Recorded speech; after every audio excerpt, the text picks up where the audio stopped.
kasalanan, Padre Gomez? Bakit nila ginagawa sa akin ito?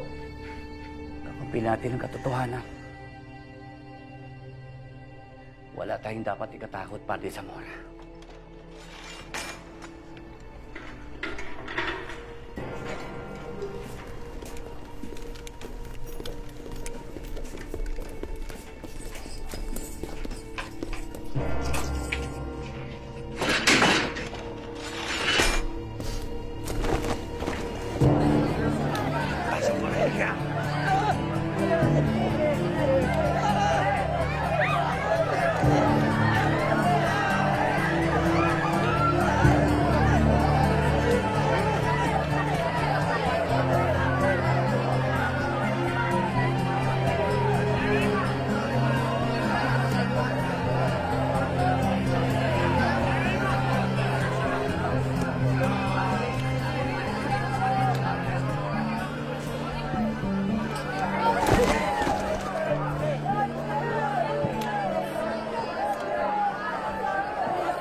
Padre Gomez. ¿Confesión?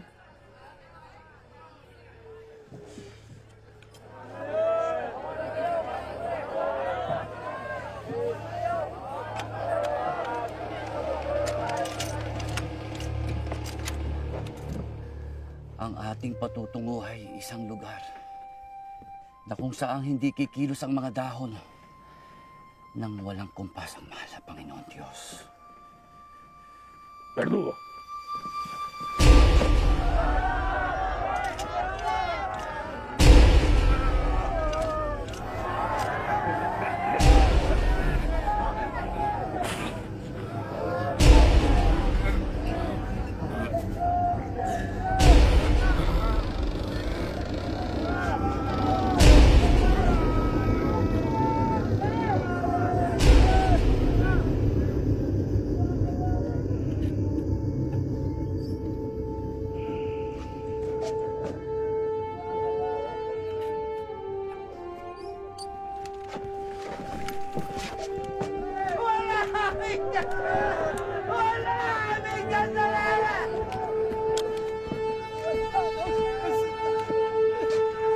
Padre Zamora, ¿algunas últimas palabras? No. Oh, anda.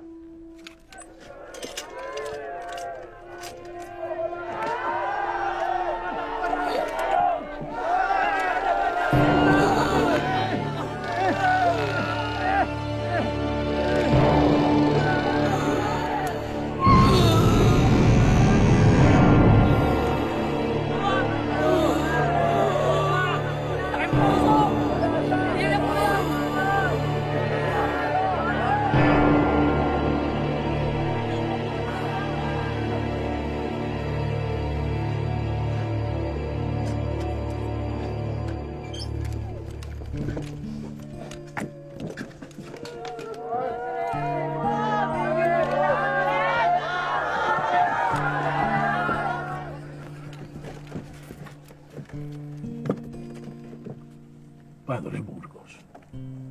Jodido fraile.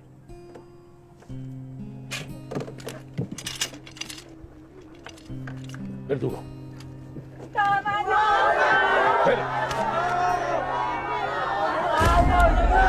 ¡Observen! El garrote. Así sufren los traidores y herejes. ¡Verdugo!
Project niya yan, ba't di nyo gawin? Sumasagot ka na ngayon, ha? Mapalag ka na. Gusto kong tali ka namin sa poste. Mapalag ka na. Ilan yun na, Sa kawawa poste. naman eh. Bakit? Tropa mo ba to? Hindi. Eh, ba't nakikialam ka? Hindi naman lumalaban. Ba ikaw lalaban ka? Ha?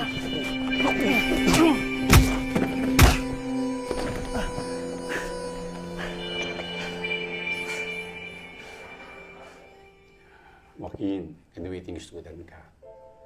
You should not be showing responsible behavior. Responsable po ba yan? Okay, given that you were just protecting someone. Pero bakit kailangan makapagsuntukan ka pa? Joaquin, baka gayahin ka ng mga schoolmates mo. Speaking of graduation, ano palang plano mo after high school? Joaquin, alam naman natin na hanggang high school lamang ang sponsor mo. Hindi lang ikaw ang pinoproblema ng orphanage na to. Marami pa din sa mga orphans ang gusto pa rin makapag-aral. Siya nga pala, kakausapin ka ni Miss Navarro. As we know, open pa naman Ortega Scholarship para sa mga valedictorian na graduates. Sir, malilate na po ako eh. Pasensya na po sa nangyari kanina. Excuse me po. Siya nga pala, next Monday, wala ako dito sa class because Joaquin and I are going to this public speaking contest. So, you better get ready, Joaquin, ha? On the spot daw yung theme. Pero, youth leadership naman daw yun usually. Ma'am, pwede po bang iba na lang? Iba? Joaquin, first of all, huwag mong palalampasin yung chance ng scholarship. Second, it's high time you step up. Huwag ka mag-alala, magpa-practice tayo dito sa class, ha?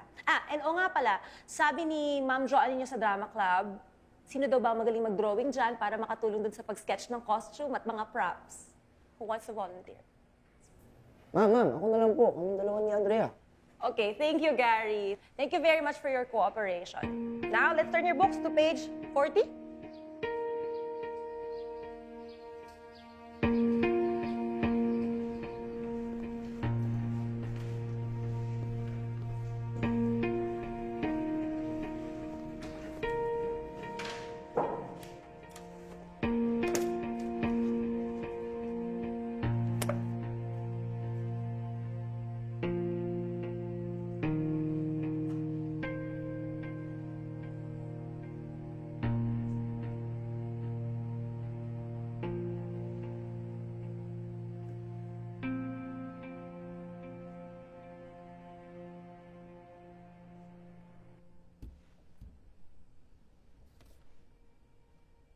Matibay ang aking paniniwala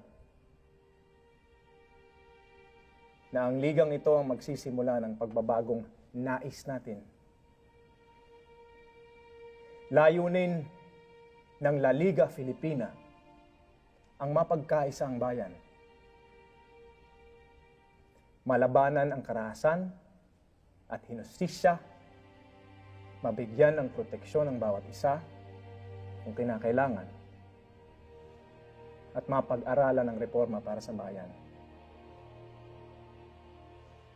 sa mapayapang paraan.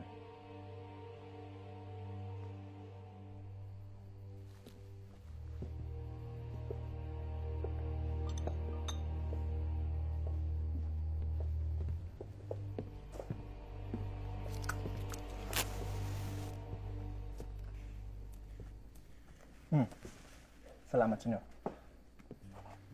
Andres Bonifacio. Laking Tundo. Kamusta ka, Andres? Mabuting mabuti ho. Tumatak sa aming isipan ang inyong mga nobela. Dr. Rizal, ipagpaumanhin niyo po. Gusto ko lang maunawaan. Sa parehas ninyong nobela, ang armadong himagsikan ay hindi nagtatagumpay. Dahil hindi patalim o pistola ang daan patungong kalayaan, Andres. Kailangan nating armasan ang ating mga sarili. Dito. Higit lalo. Dito.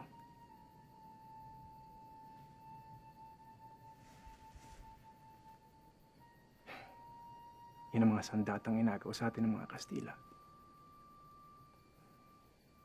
Yan ang kailangan nating ibalik sa ating bayan.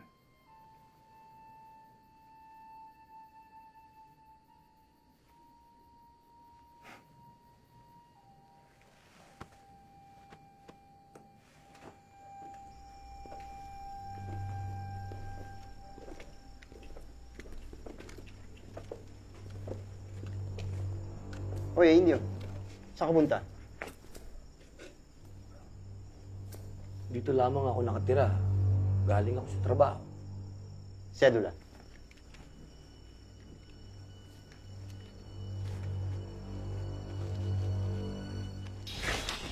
Dahan-dahan. Galaw, Indio. Sedula.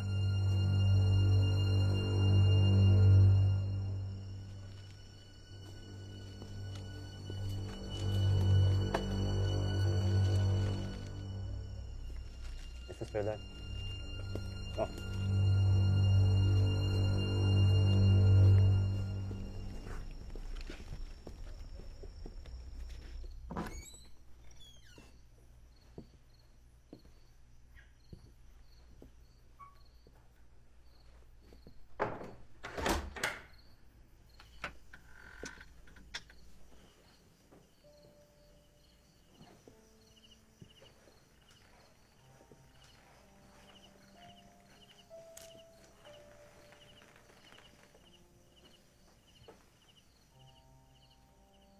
Pinapangako ko sa inyo.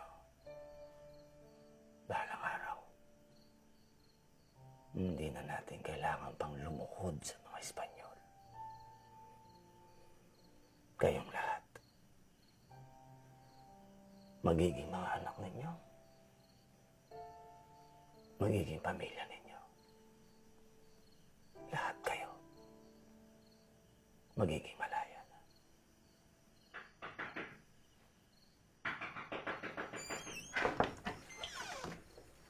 Ladislaw? Masamang balita, Andres. Napag-alaman na ng mga Kastila ang La Liga. Tinakip si Rizal.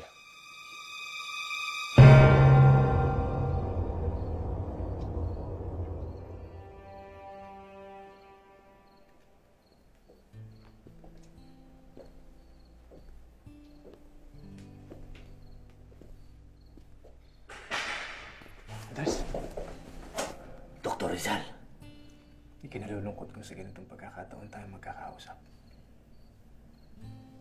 nakahanda na ang mga kasama natin. Itatakas ka namin dito. Kung lalabas ako dito, hindi sa paraan pagtakas. Hindi ito ang pagkakataon para igalang ang batas. Hindi kinikilala ng Espanyol ang karapatan natin. Andres, kung ganyan mga tuwiran ng bayan, magkakagulo. Hindi magtatagal. Dadanak ang dugo. Gustuhin man natin o hindi, dadanak ang dugo.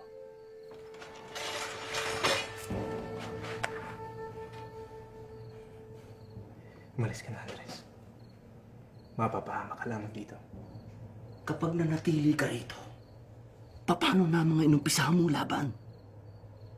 Katawan ko lamang ang kayang supirin ng mga rehas na ito. Hindi nito kayang pigilan ng kaluluwa ng paglaban.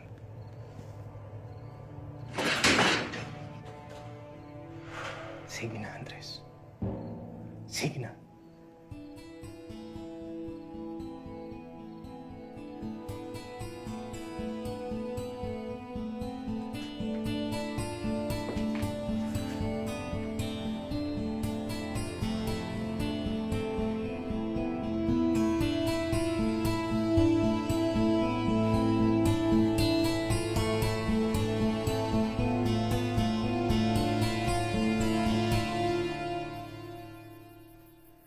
Sa pagkadakip kay Rizal, ano mangyayari sa La Liga?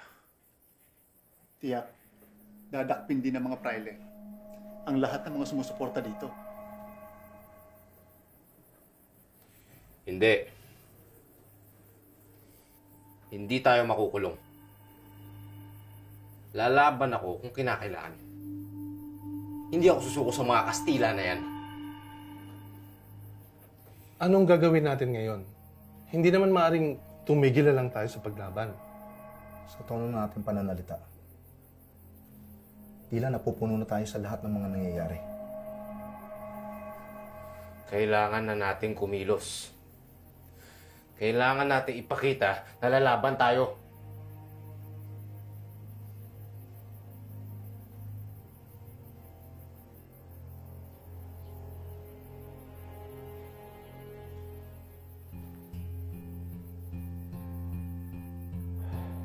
Ang kailangan natin ay magbuo ng isang bagong samahan na magbubuklod sa buong taong bayan at lalaban sa mga Espanyol.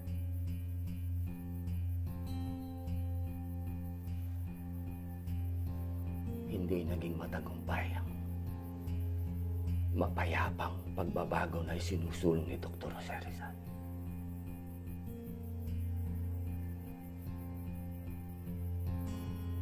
Kung nais natin ng tunay na kalayaan, wala nang ibang paraan kundi ang himagsikan. Mapanganib ang ating tatahakin. Pero hindi dapat tayo matakot. Kahit sa kamatayan. Isipin natin tayo'y malakas, matibay, at makapangyarihan. Tayo ang kataas-taasang, kagalang-galangang katipunan ng mga anak ng bayan.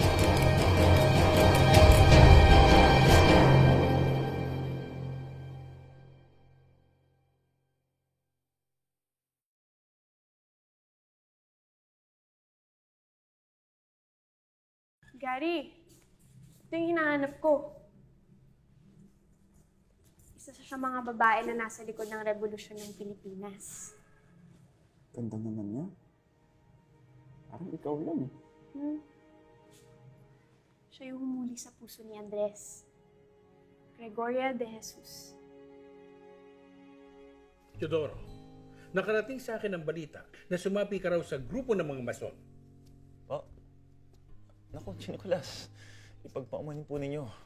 Wala pong katotohanan yung mga balitang nakarating sa inyo. Sana nga, Teodoro. Delikadong mapagkamalang kang mason. Kapag nalaman ito ng mga praile, baka pati kami malagay sa peligro.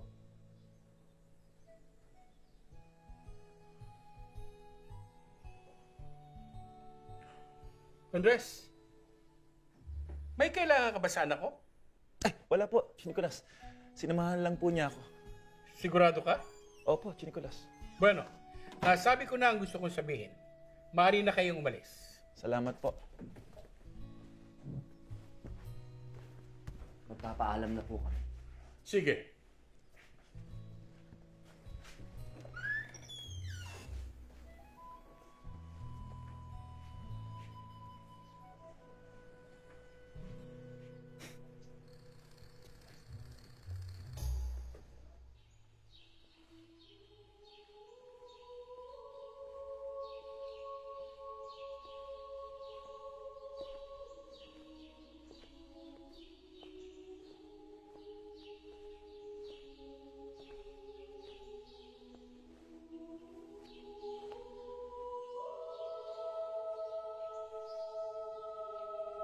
Kasama ka bang pumasok sa pagkamason?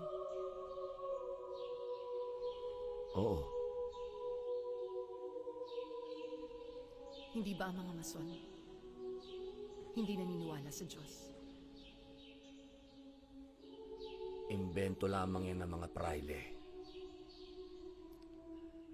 Pero ang katotohanan, sa aming mga mason, una sa lahat ang Diyos. Isa pa, dito, malaya kitang nakakausap.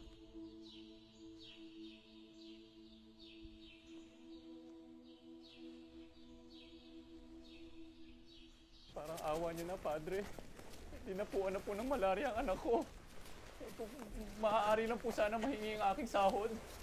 3 buwan na po kami hindi sumasahod, Padre. Kailangan din po namin mabuhay at bumuhay ng pamilya. Awa? Kilala ko yung taong yun ah.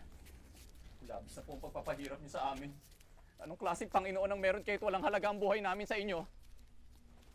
Sino ka? Para hamunin ang pamamalakad ko. Sinabi ko, hindi pwede. Para niyo ng awa, may sakit po ang anak ko. Sinvergüenza! Marami ka pang sinasabi. Ikulong mo ang demonyong to! Kayo ang demonyo. Magnanakaw, manggagahasa, mamamatay tao! Mga hayop!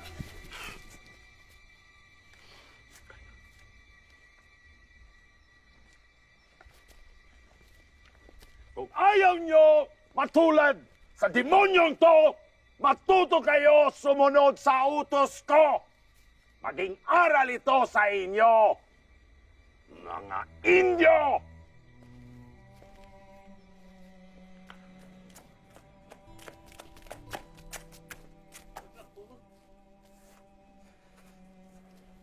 Anak ko.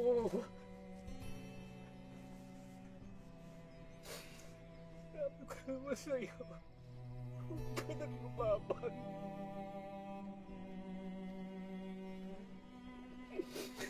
Sabi ko naman sa'yo, sumunod na lang tayo.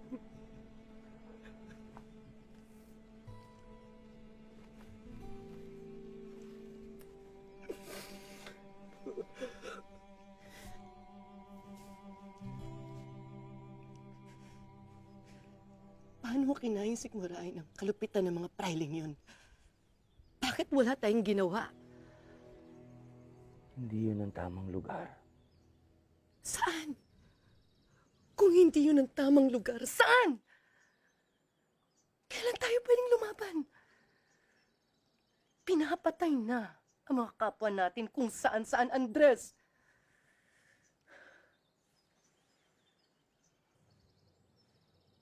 Uriang,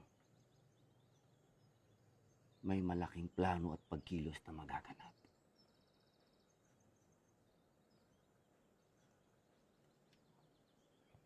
Nagtatag kami ng isang kilusyan na lalaban sa mga Kastila.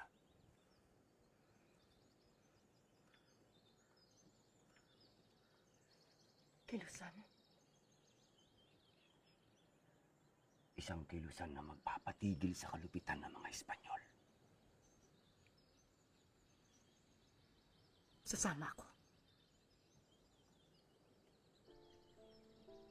Hindi maaari.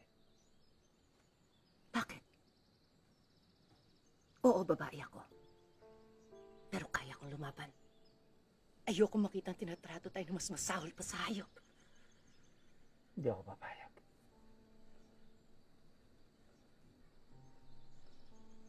Uriang, minsan na akong nawalan ng babaeng iniibig. Wala akong nagawa para iligtas siya. Ayoko nang maulit yun. Hindi sa pagkakataong ito.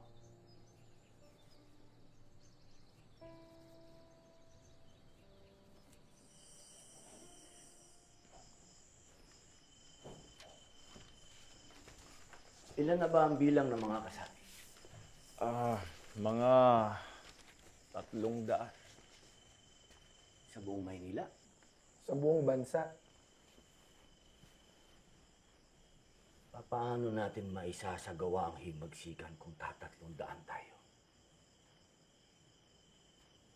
Isang taon na ang nakalilipas.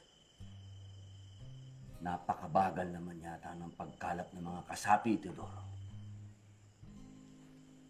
Hindi agresibo ang pagkalat ng impormasyon sa kanayunan. Kuya, bakit kasi hindi na lang ikaw ang mamuno ng kilusan? Hindi ba ito ang tamang panahon? Kuya, malaki ang kumpiyansa sa'yo ng kilusan. Mas marami tayong mahihikayat ng mga tao kapag ikaw ang namuno.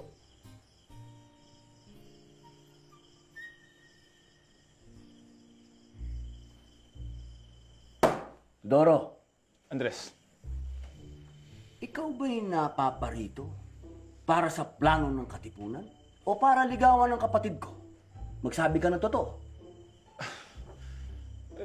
Mangyari kasi, Andres. Nangyaring ano?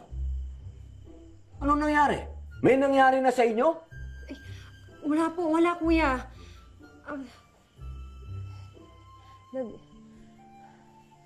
Nagmamahalan po kami ni Teodoro.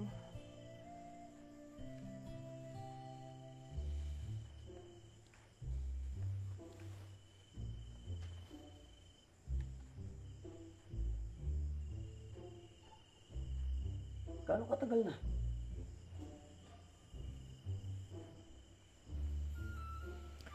Araw-araw tayong nagpupulong. Papaanong may ibang pagpupulong na nangyari sa inyong dalawa? Andres, naghahanap lamang ako ng pagkakataon para sabihin sa'yo.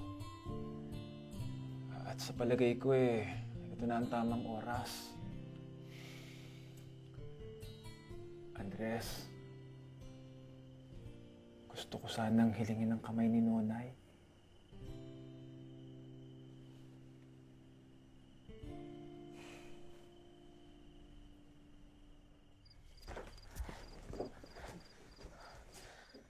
Kuya, alam ko lahat ng sakripisyo mo para sa amin. At alam ko na maayos mo kaming pinalaki at inalagaan. Kuya, may tiwala ako kay Teodoro. Hindi niya ako pababayaan.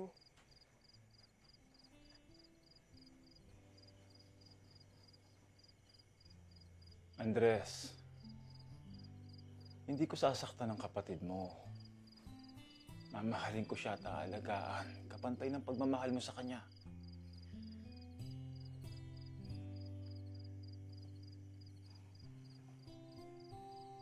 Nonay, magiging maligaya ka ba sa pasya mo?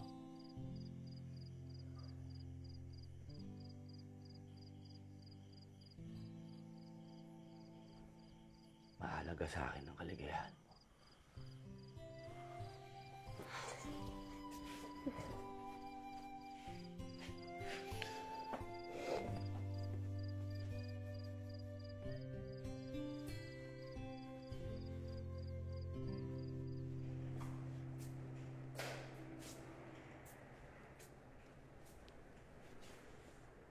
Joaquin, alam mo, dapat ikaw na lang tumulong sa amin. Kasi ang galing mo mag-drawing, oh. Oh, tignan nyo to. Oh. Sulat ni Oriang. Liga, tignan mo to.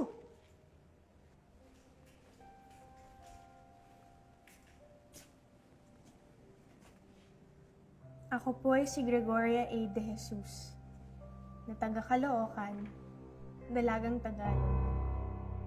Ako po ay may tratong mag-asawa sa aking nobyo na si Andres Bonifacio na taga Tondo.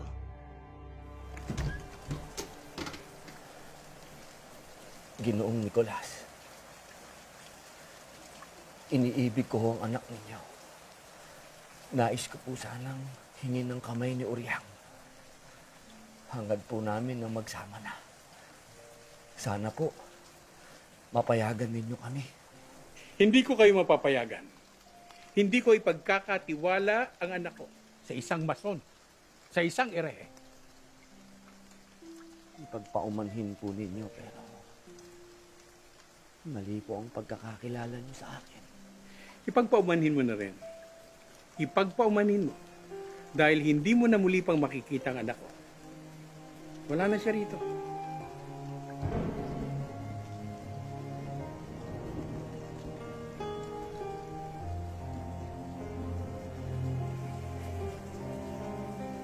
Wala na po akong mahihiling sa buhay ko, hindi si Oriang. Malinis po ang hangarin ko sa kanya. Handa po akong ibigay ang lahat. Lahat.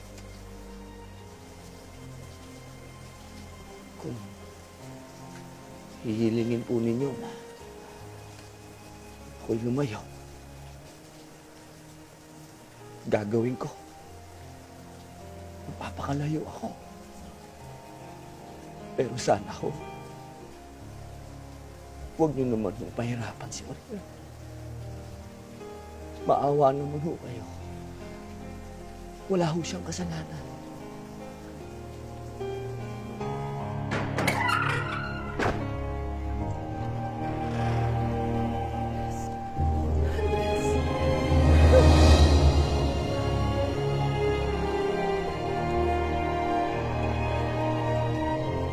Bilang tagapagpatunay ng simbahan, pinagtitibay ko at binabasbasan ang inyong pagtataling puso.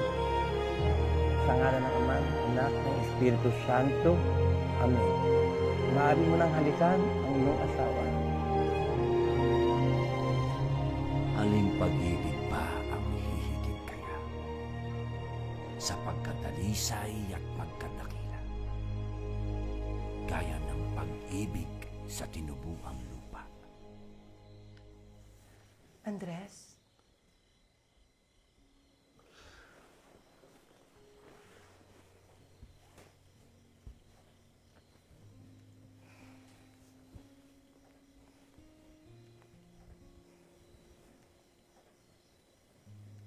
Napakagandang tula. Para sa iyo at sa inang bayan.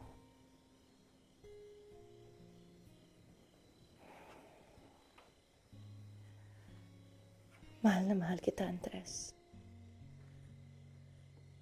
Sana hayaan mong mahalin ka rin ang prinsipyong iyong pinaglalaban at ang inang bayan.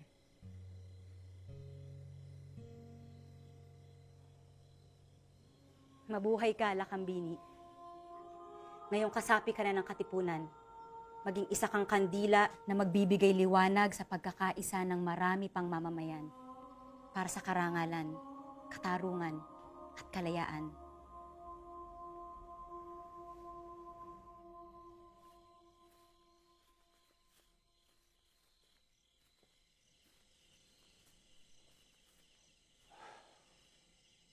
Tatlong taon na tayong nangangalap na mga miyembro.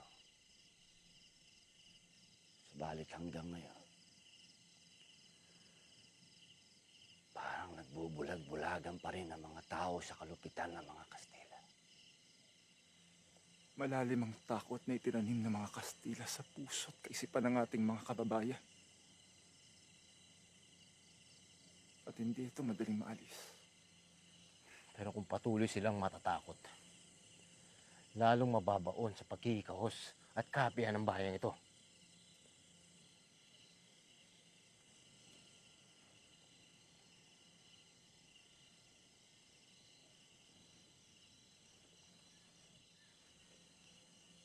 Bakit, Andres?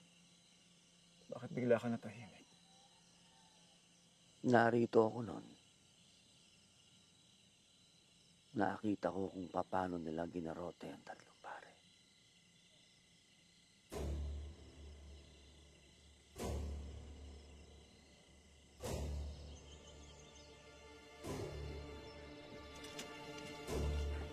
Hindi ito ang katapusan, kundi simula pa lamang.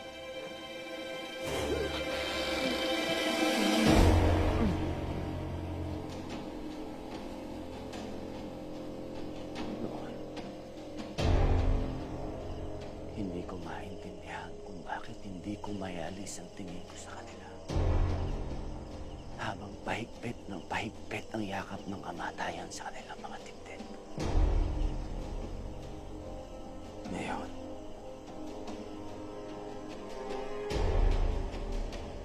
nauunawaan ko na.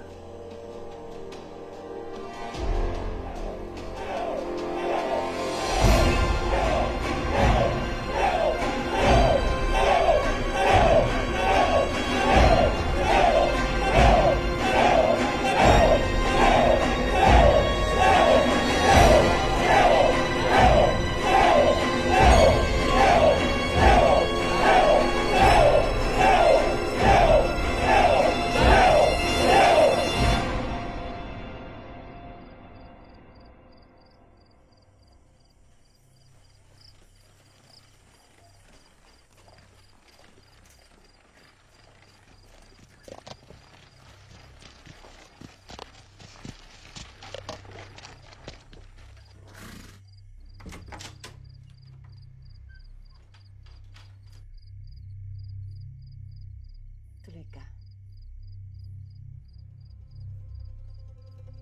Ano ang kalagayan ng Katagalugan noong unang panahon? Malaya at matahimik ang ating bayan bago ito sinakop ng mga dayuhan. Ano ang kalagayan ngayon? Inabuso ng mga Kastila, lalo na ng mga praile ang kanilang kapangyarihan. Sila ang mga manlulupig. Ano ang magiging kalagayan sa darating na panahon? Pupuksain ng katapangan ang kasamaang sumasakop sa ating bayan. Nasa harapan mo ngayon ang pinagbibintangang traitor. Ano ang ihahatol mo sa kanya? Kamatayan.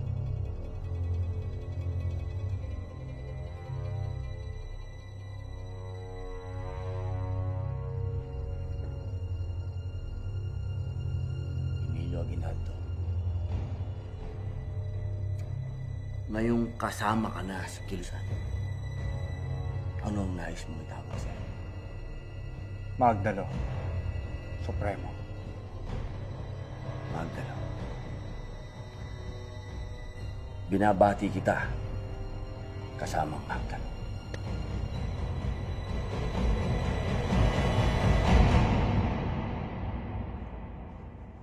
Alain mo yun? Ibig sabihin, naging magkaibigan si Aguinaldo at Bonifacio? Hindi naman tumagal yung pagkakaibigan ng dalawa. Kasi traidor daw si Bonifacio, di ba? Hindi ko kaya masisisi kung yun ang nababasa ninyo sa inyong mga libro. Hindi ba nakakalungkot na ang isang taong nag-alay ng buhay sa labanan para sa kalayaan ay tinataguriang traidor?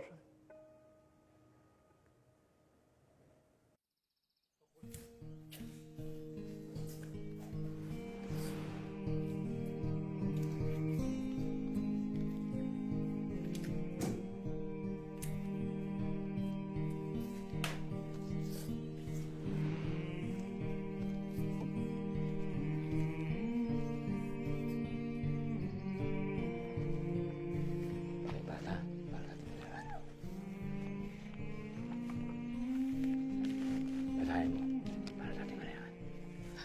Pagkabasa mo para sa kinabukasan. Gandang umaga.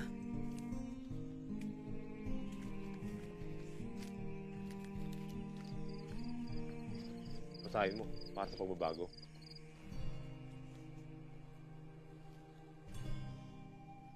Para sa ating kalayahan. Basahin mo. May isang taong handang mamuno ng himagsikan laban sa mga Kastila. Sino po yung tatang? Ang tawag sa kanya, Supremo.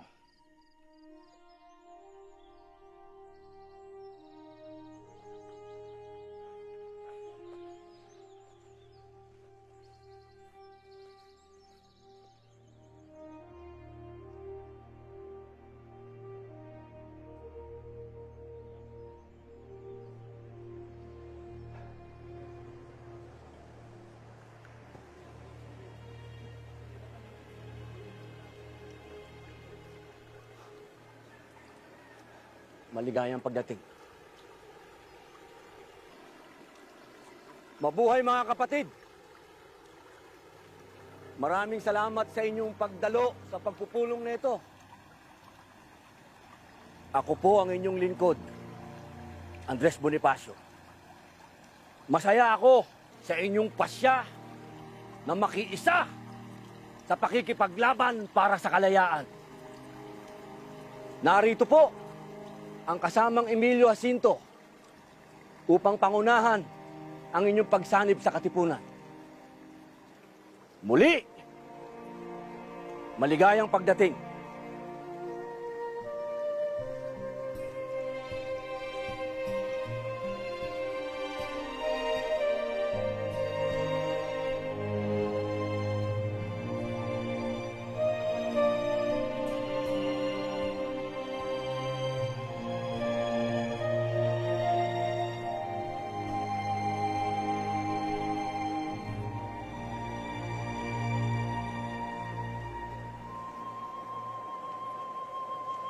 Ang sabi ng alamat, nasa bundok na ito ang espiritu ni Bernardo Carpio. Mararamdaman ang kanyang kapangyarihan sa kuwebang ito, lalo na tuwing sasapit ang Biyernes Santo. At dahil sa kanyang pambihirang lakas, sanggol pa lamang siya, ay kaya niya nang bunutin ang mga pako sa kanilang bahay. At nang siya'y magbinata, nakatagpo siya ng isang kabayong malapit ng mamatay. Pero nang kanya itong hawakan, ay bigla itong gumaling at lumakas. Simula noon, si Bernardo Carpio at ang kanyang kabayong pinangalanan niyang Hagibis ay naging tagapagtanggol ng bayan. Pero hindi lamang dahil sa lakas, ang tapang ni Carpio ang naging sandigan niya para pamunuan ang pag-aaklas laban sa mga Kastila. Noong simula, nagtagumpay si Carpio.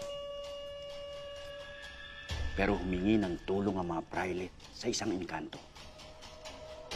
Sinukol nila si Carpio sa kuwebang ito at inipit siya ng 2 nag-uumpukang bato. Hanggang ngayon, ay nagpipilit na kumawala si Carpio mula sa 2 nag-uumpukang bato. At tuwing itutulak niya ito, nararamdaman natin ang pagyanig ng bundok. Ang alamat na ito, ni Bernardo Carpio, kailanman ay hindi makakalimutan. Ang kwento ng kanyang katapangan at pagsasakripisyo para sa bayan ay patuloy na mag-aalap hanggang sa makamit natin ang tunay na kalayaan.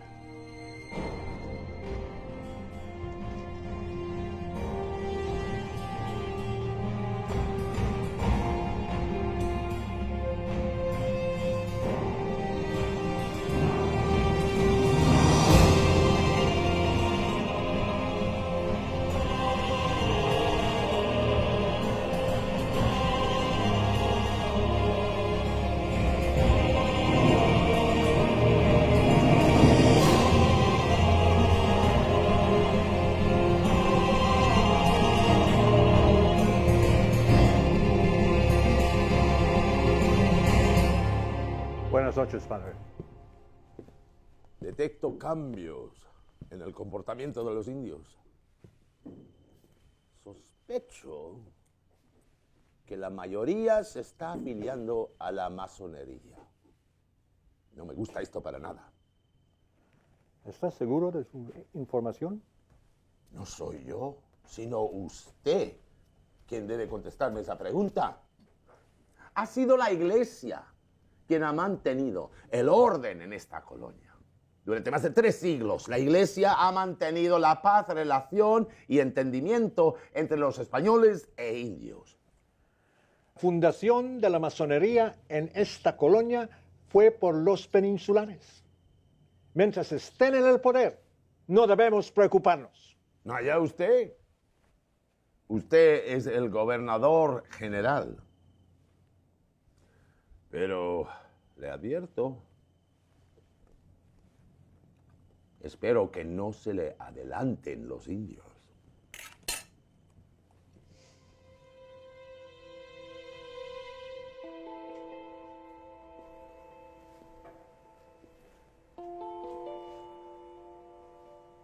Malaking pagsubok ang kailangang pagdaanan ni Andres. Isa na rito, nung magkaroon ng malaking sunog sa Tondo, kung saan kasamang nasunog ang kanilang bahay. Kinupkup si Andres at Toriang ni Dr. Pio Valenzuela na siya rin nagluwal ng sanggol na mag-asawa. Pero ilang buwan matapos na panganganak ni Toriang, ay agad binawian ng buhay ang kanilang sanggol.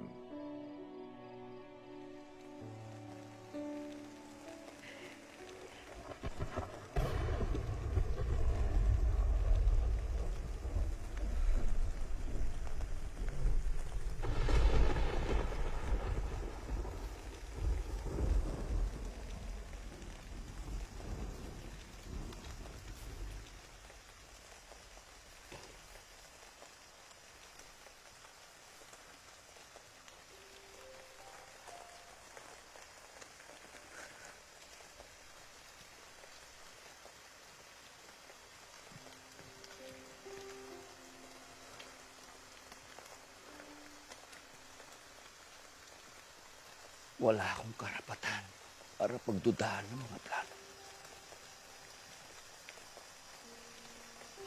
Pero, kailangan kong maunawaan kung bakit nangyari to. Alam mong mahalaga sa akin ng pamilya ko. Ang anak ko. Wala ako doon para mailigtas siya. Nandun ako. Nakikipaglaban para sa kalayaan ng ibang tao. Nakikipaglaban para sa kanya. Sa kinabukasan niya. Diyos ko, sinasabi mo ba sa akin? Suko ko na ang laban ito.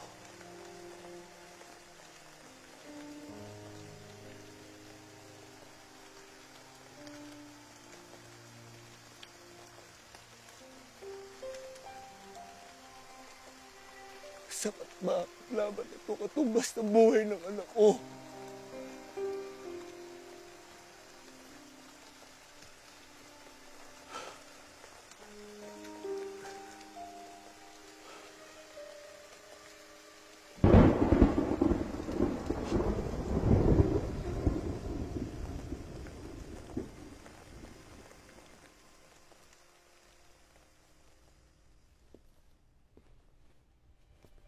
Teka lang. Nasaan nga pala si Bonifacio sa mga oras na yun? Di ba nga nagre-ready sila para sa revolusyon? Pamilya niya yun, di ba?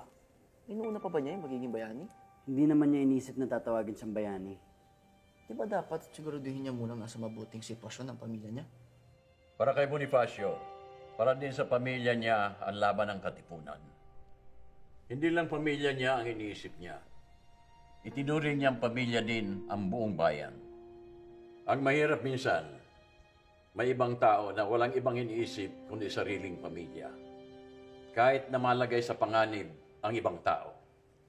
Matagal na akong naghihintay at naghahanap ng grupo na tulad ng Katipunan na maaaring magsimula ng pagbabago. Maraming taon na rin tayong nagtiis.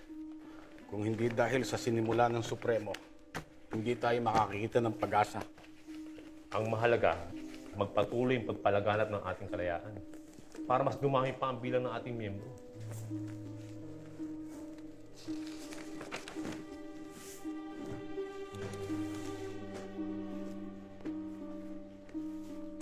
Patino? Saan ka pupunta?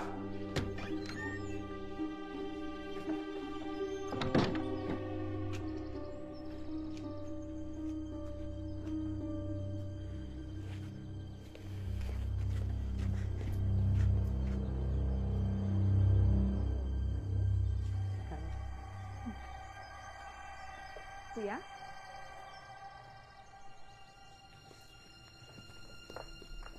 Kuya, napasugot ka. Gusto mo kita bigyan ng babala, Gloria.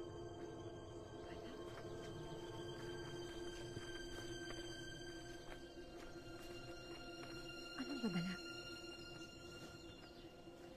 Hindi biro ang mga naririnig kong plano ng revolusyon.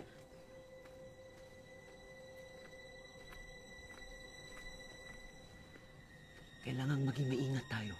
Dahil kapag nagkagulo, pati ikaw madadamay. Paano mo nalaman ang tungkol sa revolusyon na sinasabi mo? Karamihan sa mga kasama ko sa Diaring Tumanin ay mga rebelde. Diyos niyo. Bakit hindi ka magsabi sa Gobernador Silvio?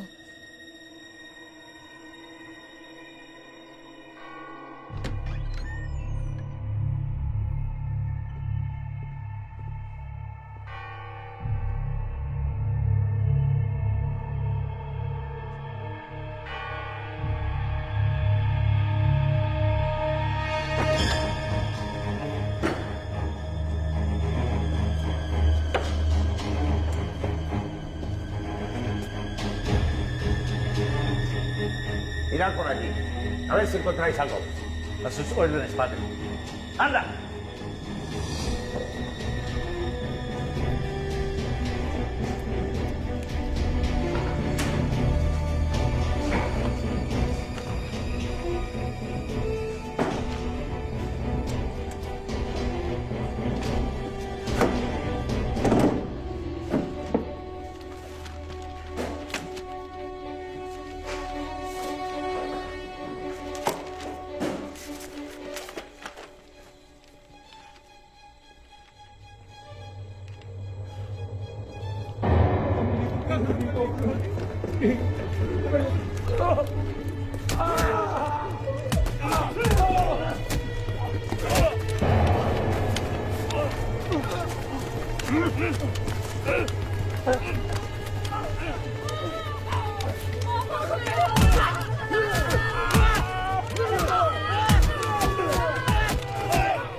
Venga, dime la verdad. Umamin ka na.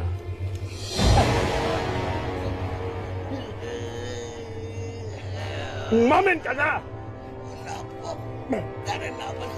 Sinasabi ninyo. Ganun, ha?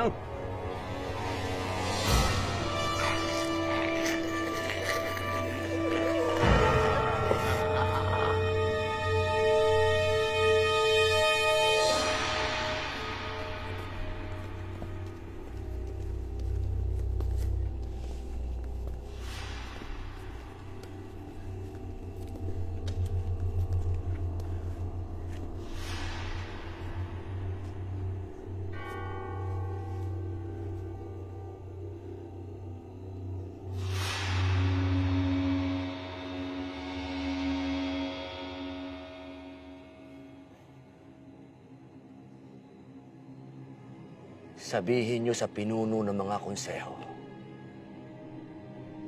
ipinapatawag sila lahat ng Supremo.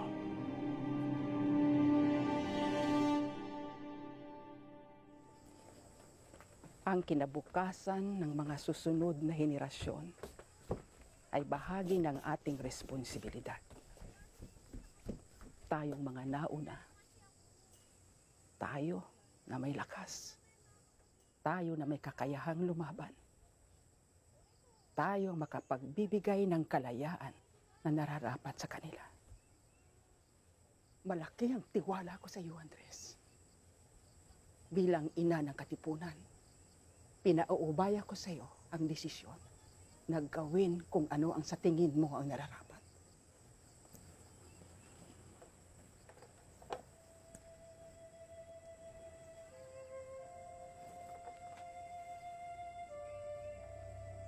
Napakarami na ang naging biktima ng mga Espanyol.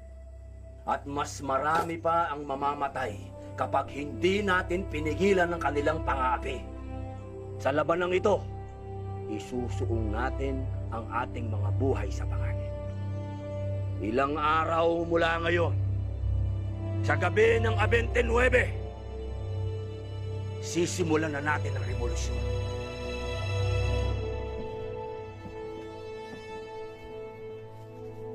Ilabas ninyo ang inyong mga sedula!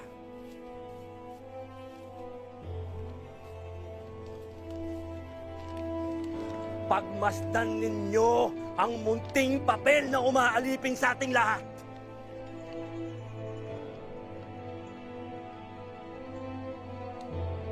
Katipunan, kailangan na nating wakasan ang ilang daang taong pananakop ng Espanya.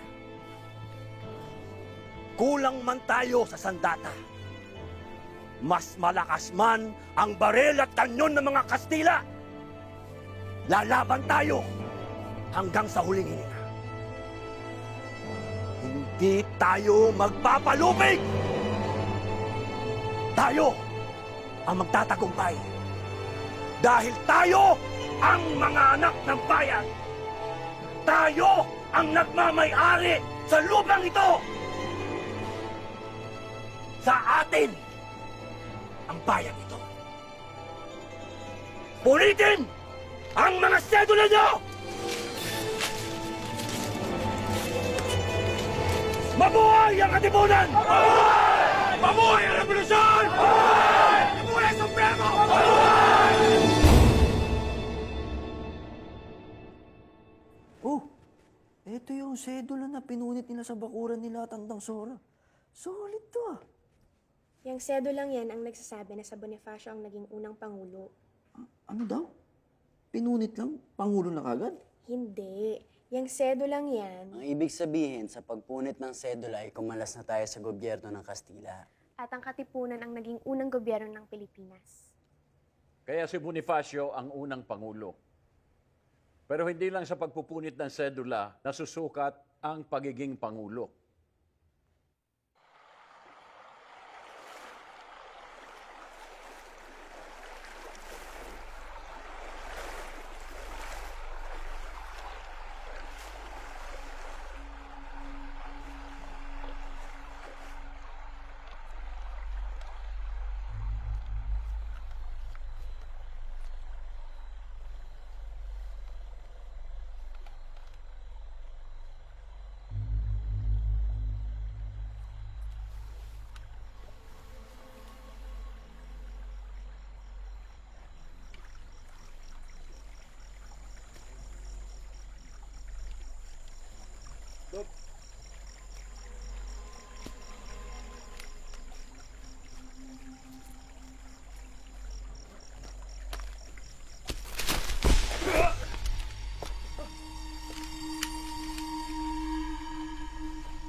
daang taon nyo kaming inalipin! Kaya lang! Para sa kalayaan! At sa...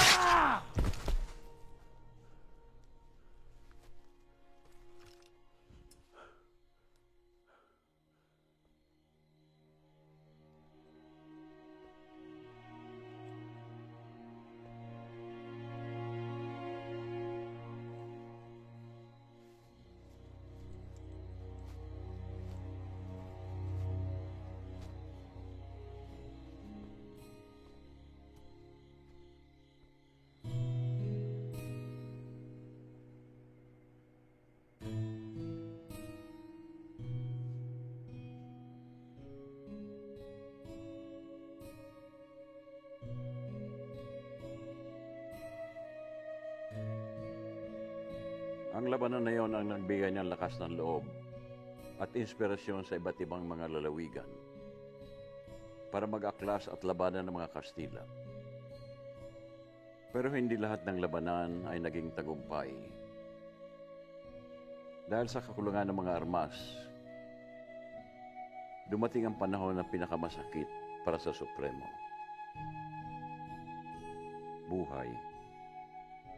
Buhay ng mga Katipunero naging kabayaran para sa kalayaan ng bayan.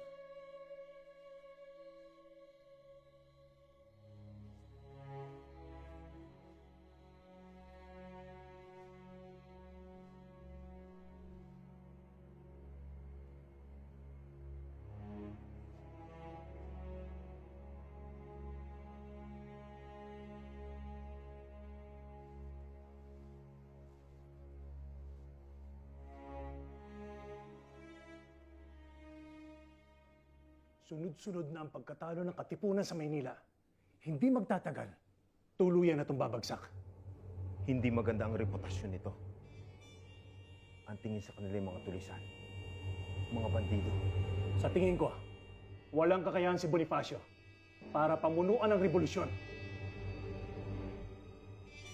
Kailangan natin ng bagong liderato. Magsagawa tayo ng isang halalan. Imbitahan natin si Bonifacio. Bago natin pag-usapan ang planong pagpapatibay ng depensa, dapat sigurong desisyonan muna natin kung sinong dapat mamuno dito sa Cavite. Magkaiba ang gusto na magdiwang at magdano. Kaya nga tayo sinamahan ng Supremo para ayusin ang ating mga problema. Pwede nating itanong sa kanya kung ano ang mas mabuti para sa Katipunan. Nasaan si Emilio? Walang galang na. Mataas ang tingin ko sa Supremo dahil siya nagpasimuno ng revolusyon. Pero kung sa pagpapabuti ng Katipunan ang pag-uusapan, sunod-sunod na ang pagkatalo ng Katipunan sa Maynila. Hinay-hinay lang sa pagsasalita, Baldomero. Halos lahat ng mga Kastila ay nasa Maynila. Kami ang sumasalubong at umaatake sa mga sundalo. At kaya kayo nananalo dito sa Cavite dahil wala kayong masyadong kalaban. Tama na. Hayaan natin siyang matapos. Kailangan natin magtatag ng isang gobyerno. Ngunit ang Katipunan ang tumatayong gobyerno natin. Meron tayong mga batas na dapat nating sinusunod. Tandaan niyong lahat na hindi tayo aabot sa kinalalagyan natin kung hindi dahil sa revolusyon na inumpisahan ng Katipunan. Para maging patas at sa ngalan ng demokratiko, ating bigyang galang ang karapatan ng ating mga kapatid na kung sino ang karapat-dapat na maging pinuno ng ating gobyerno. Tayo ay magsagawa ng isang halalan. Kung magtatatag ng bagong gobyerno, walang ibang dapat na mamuno, kundi ang Supremo. Dahil siya ang nag-organisa at nagplano ng revolusyon. Madami tayong mga kapatid na nakipaglaban, nakipagdigmaan, na hindi naman kasapi ng Katipunan. Dapat lang nabigyan galang ang kanilang opinyon at karapatan upang malaman kung sino sa atin ang mamumuno. Nanganganib na ang mga bayan sa Cavite. Kung tiwala ang Supremo sa kanyang kakayahan, walang dahilan para hindi magdaos ng halalan at para marinig ang boses na nakararami.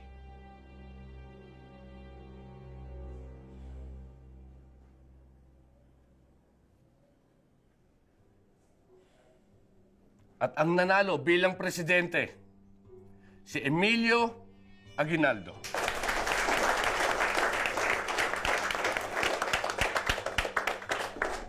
Magandang regalo ito para sa kanyang kaarawan. Dahil si Andres ang nakakuha ng pangalawang pinakamaraming boto, marapat lang na siyang italagang pangalawang presidente. Kailangan marinig ang boses ng karamihan. Sumasang-ayon ba kayo na si Andres na ang maging pangalawang presidente? Sangayon ako. Hindi sapat ang mga sumasang-ayon. Kinakailangan magsagawa tayong muli ng isa pang halalan.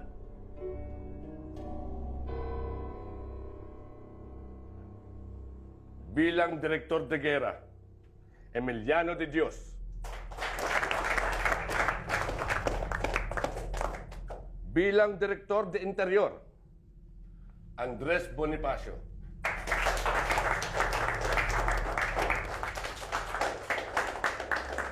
Saglit lamang. Hindi maaaring hawakan ng isang hindi nakapagtapos ng abogasya ang posisyong ito.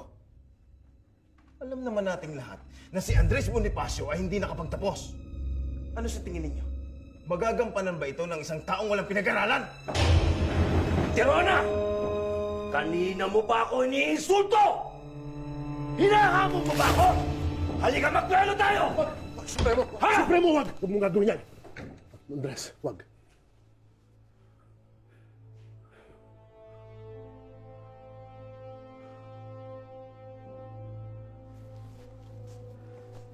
Malinaw ang naging usapan.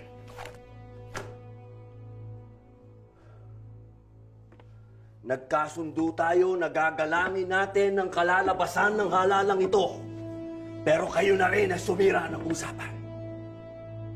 Bilang Supremo ng Katipunan, pinapawalang bisa ko ang halalang ito.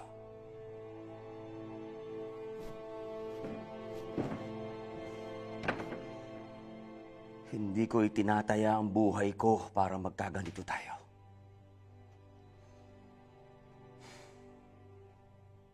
Hindi ako ang kalaban.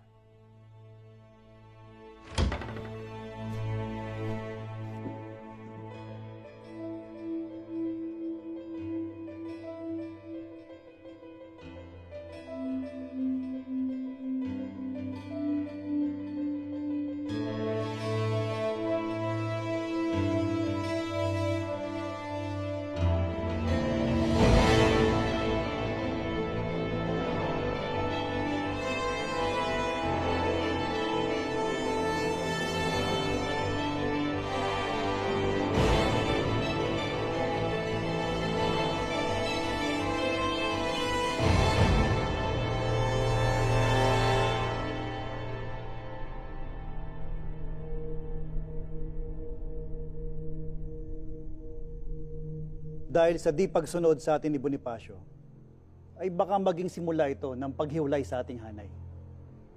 Maraming papanig kay Bonifacio. Hindi sumusunod sa atin ang katipunan. Sigurado ako magiging hadlang sila sa ating mga plano. Hindi natin magagawa ang gusto natin sa bayan. Kapag hindi natin tinanggal si Bonifacio, bukod sa Kastila, baka maging kalaban pa natin ang katipunan.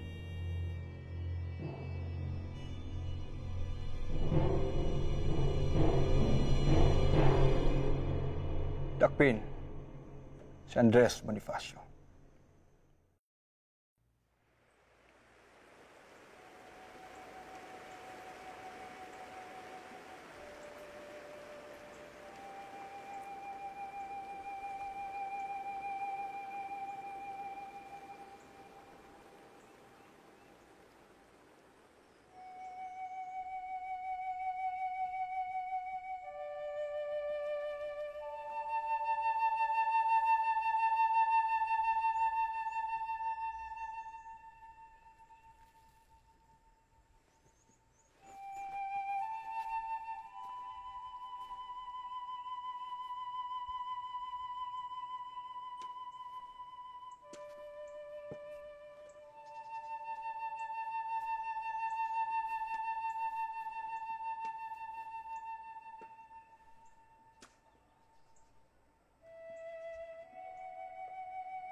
nangyari sa kuya ko?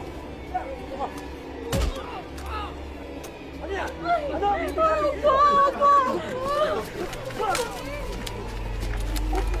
Andres!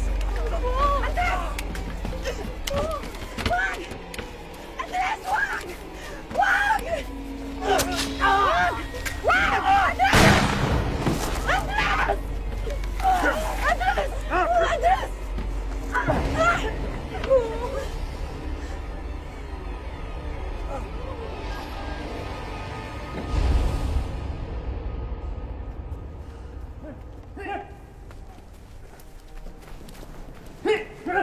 Napatunayan ng hukumang ito ng walang pag-alinlangan na ikaw, Procopio Bonifacio at Andres Bonifacio ay nagbalak na pabagsakin ang pamahalaan, paslangin ang presidente at magdeklara ng himagsikan laban sa pamahalaan. Kayo ay hinahatulan ng parusang naaayon sa inyong mga kasalanan.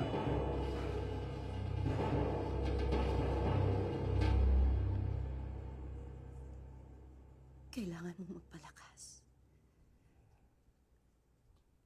Hinihintay ka na ng mga kasamahan natin. Sabihin mo sa kanila, tuloy ang laban.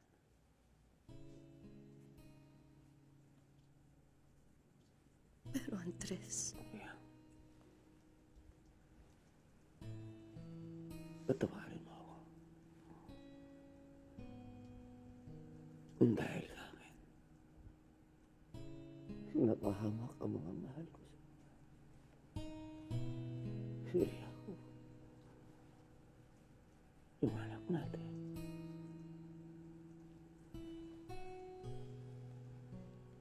huwag kang magsalita ng ganyan. Pati ikaw. Wala kang kasalanan. Wala kang kasalanan.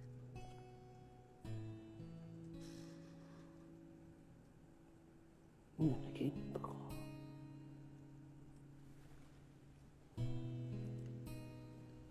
Ano na panaginipan mo, mahal ko? Naninirahan daw tayo sa isang bayang malaya. Mga tao'y nabubuhay ng maligaya at tahimik. Nagkakaisa. Sandaling panahon na lang. Matutupad ng iyong mga pangarap.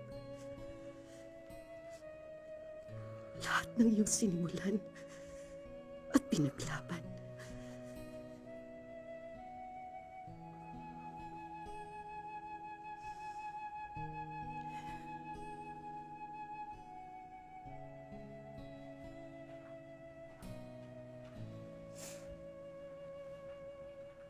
Gabi na. Kailangan mo nang umalis.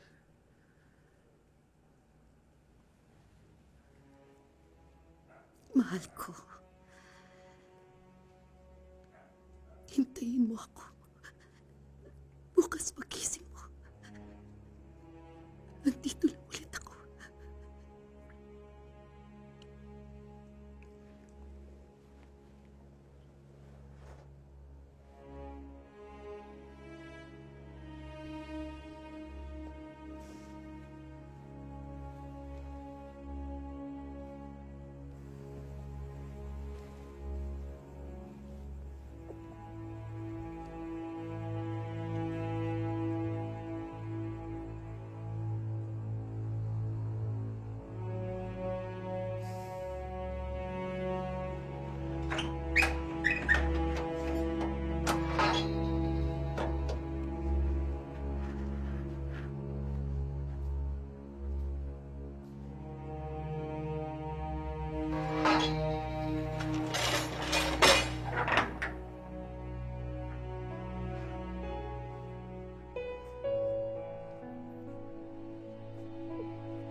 ilabas ang mga yan. Dali! Tayo! Tayo!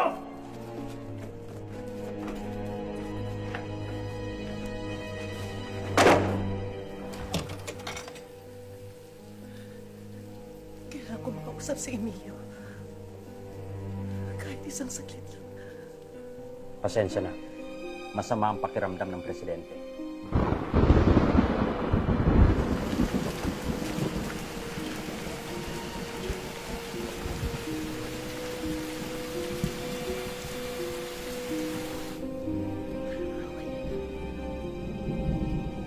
Sandali lang. Hirap na ang aking asawa.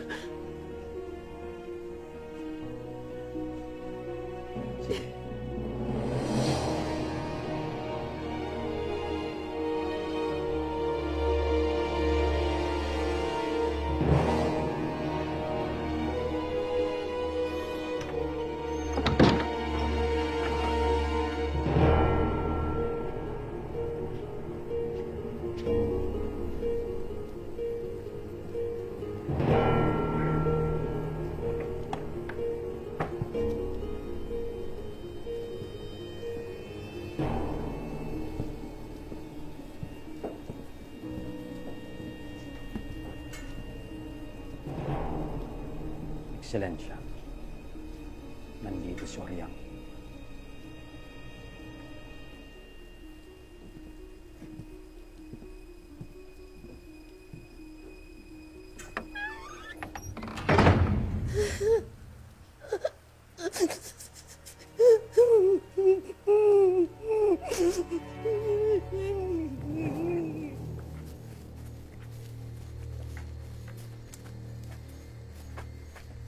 Pagsak mo dyan. Ibaba yan.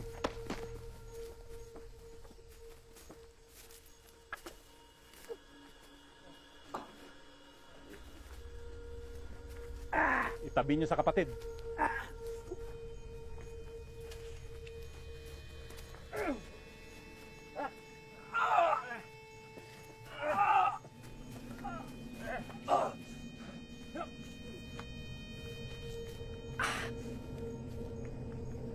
Andres at Procopio Bonifacio. Kayo hinahatulan ng kamatayan.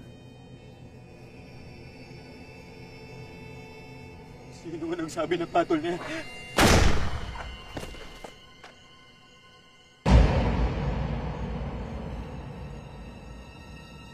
Pagpamanhin mo na, kapatid. Tumutugon lang sa utos.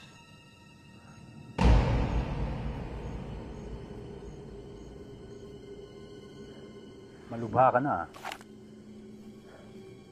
Mabuti sigurong tapusin ko ng buhay mo sa patalim. Huwag niyo akong patayin na nakataliko!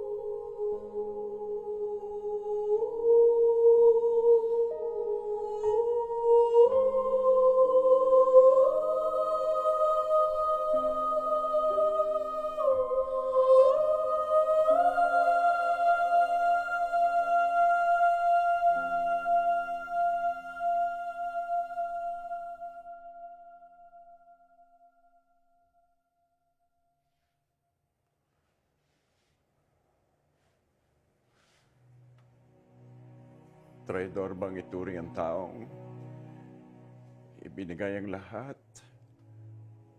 alang-alang sa kalayaan?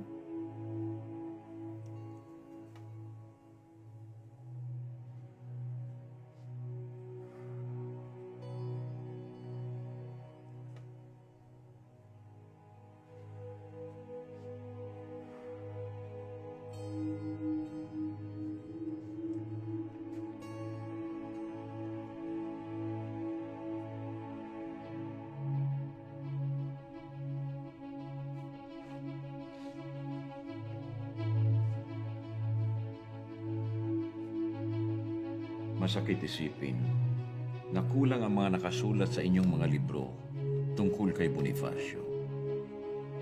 Pero ang mas masakit ay ang patuloy na pagpatay sa ating mga bayani, ang pagsasawalang halaga sa kanilang mga ipinaglaban.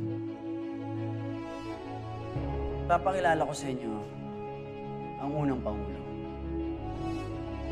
Naririnig natin ang mga storya tungkol sa kanya. Nababasa at napag-aaralan. Pero hindi natin alam ang mga totoong pangyayari.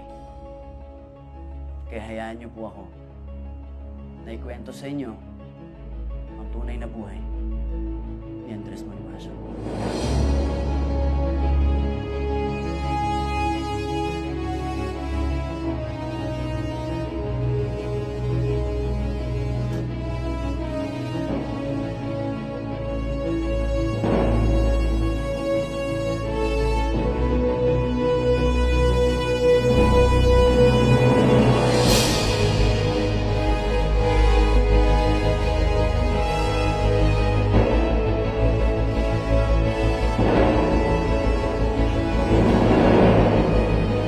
Buhay ang aking inalay para ipaglaban ang ating kalayaan. Ikaw, anong kaya mong gawin para sa inang bayan?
Di uusad kung lakad ay paatras.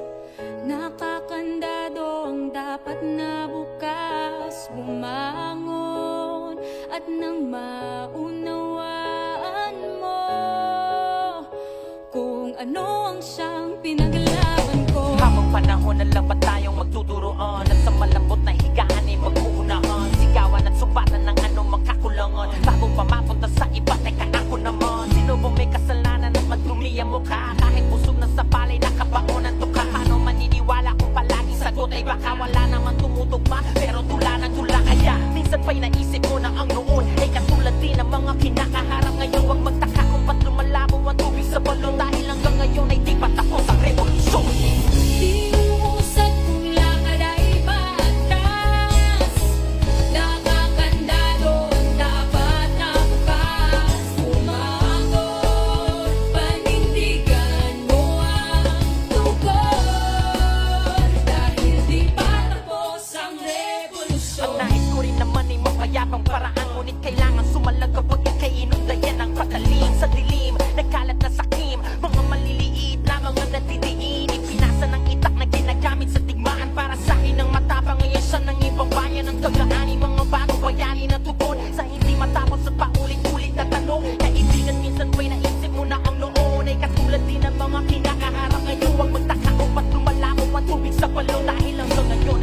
nagkaroon ng pagkakataon na makapagpakilala. Simula noon, ang tawag nila sa akin ay yung pasimuno. Habang ang nais ko lamang naman ay mamuno at ituro ang daan. Katulad nyo rin naman ako tinulak sa burak pagkatapos pagbintangan ng mga taong aking itinuring na kapatid. Gamit ang kutsilyo lupit na hawak ay pinati. Lahat ay kailangan lumaban kapag inaapi na kahit tumanak ang dugo at ang puti maging pula. Matapos sa lahat ang sinulat at sabi nila kung sino ako talaga, kilala mo ba? Lupang tinatapakan mo, bakas na nilakaran ko, dusang binabalikat mo. Ayang siyang binuhat ko, lupang tinatapakan mo, bakas na nilakaran ko, dusang binabalikat mo. Ayang siyang binuhat ko. Inuusan kong lakad ay paatras, nakakandado ang tapat na bukas. Umangon at nang maunawaan mo kung ano siyang pinaglalaban ko. Inuusan kong lakad ay paatras, nakakandado ang tapat na bukas. Umangon, panindigan mo ang tungkol, dahil di pa tapos ang revolusyon.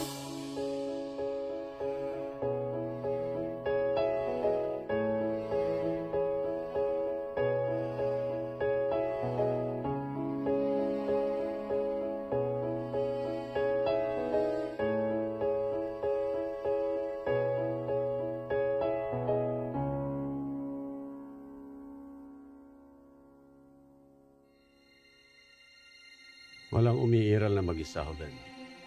Lahat ng mga nauna sa atin, inialay nila ang buhay nila para sa kalayaan.